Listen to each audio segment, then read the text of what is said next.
Trying this the second time. All right, you need to describe your doctor more. You've stated your doctor is out of state. That is a red flag for pharmacists from the DEA and from your state's medical board of pharmacy. Bluntly, why do you have to? Okay, so what's going on is 2018, I'm sorry, 19, my pain management doctor was here in North Carolina. He uh, actually came out of retirement and took on 34 of us patients, and he always said that we were the worst of the worst. So all of us patients had several incurable diseases like CRPS, adhesive arachnoiditis, EDS, um, just so on.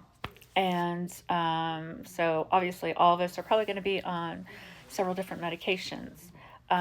He was a great doctor. The state medical board um, started looking into him. Started from something that was going on with TikTok. Somebody, or I'm sorry, X. Somebody wrote like into the state medical board for North Carolina, stating that this doctor is hurting people and he must be hurting his patients since he's so vocal. Which it was Dr. Thomas Klein. He was a very vocal medical professional advocate. Um, so anyway,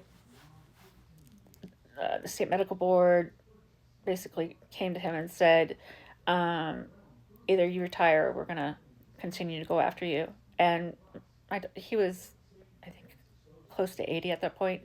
So he ended up retiring. And all 34 of us patients had to find new doctors really quickly. And it took me over a year to find a new doctor. I called over 20 pain management doctors within North Carolina. All of them said my case was too complicated or they were not taking new patients. So this was not good. I had to rapidly taper off of all my medications. And then I started to actually have seizures, and I developed partial complex seizures while being forced off my meds, trying to find a new doctor, and it was just terrible. Um, so when I couldn't find any other doctors, I finally found my doctor in the neighboring state that took me on. I'm his only out of state patient, and I'm so thankful for him. He's a great doctor. Uh, he had a few run-ins with the state medical boards. In fact, one, I actually was there and supported him at the hearing. He was found that he did nothing wrong. Then actually they came after him again because of me for being out of state. And when they looked into it, they found that there was nothing going on or wrong. I have all my other doctors here in the state of North Carolina. It's just this doctor.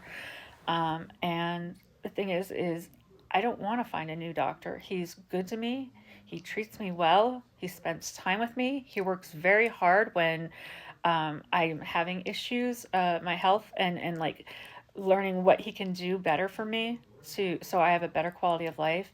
So that's why I have not been, I don't even want to look for another doctor. Why should I fix something if it's not broke? So that's what's going on with my doctor, by the way. Um, Believe me, I don't want to have to drive 13 to 15 hours out of state every month to get my monthly urine screen and pill counts. It's a long drive for me. It puts a lot of pressure on me and stress, and oftentimes I'll have CRPS flares, I'll have seizures afterwards just because of all the stress. So, anyway, um, I am very happy to explain everything. Sometimes it takes me a little bit of time to get through everybody's comments and respond to them. So please be patient. I'm not trying to ignore you guys. It's just across all social media, I have had a lot of traffic lately from my videos, and I'm not able to respond to each person. And it takes me time. Plus, my health has gotten really messed up because of um, not being able to get my medications in. I've had to find a new pharmacy. There's been a lot going on. So I have to focus on my health first, and then everything else comes. So anyway, I hope this answers your questions. Um, Look, if the pharmacist and the doctor are okay with being out of state, then nothing, they're not going to say anything. Like, they're not going to do anything. I mean, I'm not going to this doctor to try to uh, have several doctors give me the same thing. I mean, I'm not doing any of that. My doctor is a really good doctor, and I need him so I could continue having my quality of life.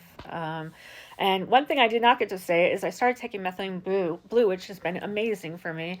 And last month, I actually went down on my ER pain medications because it's been helping me so much. And I didn't even get to go into that yet. But so, yeah, I'm on my pain meds a little bit lower, and I'm hoping I can keep doing this because of how well the methylene blue is working. I originally started taking methylene blue for my seizures, but it's given me mental clarity, more energy. It's helped with pain and inflammation. So I'm hoping if I continue this, it will continue with all of that. I would love to be able to get off my medications at some point because I don't want to have to deal with all this stuff, but this is where I'm at.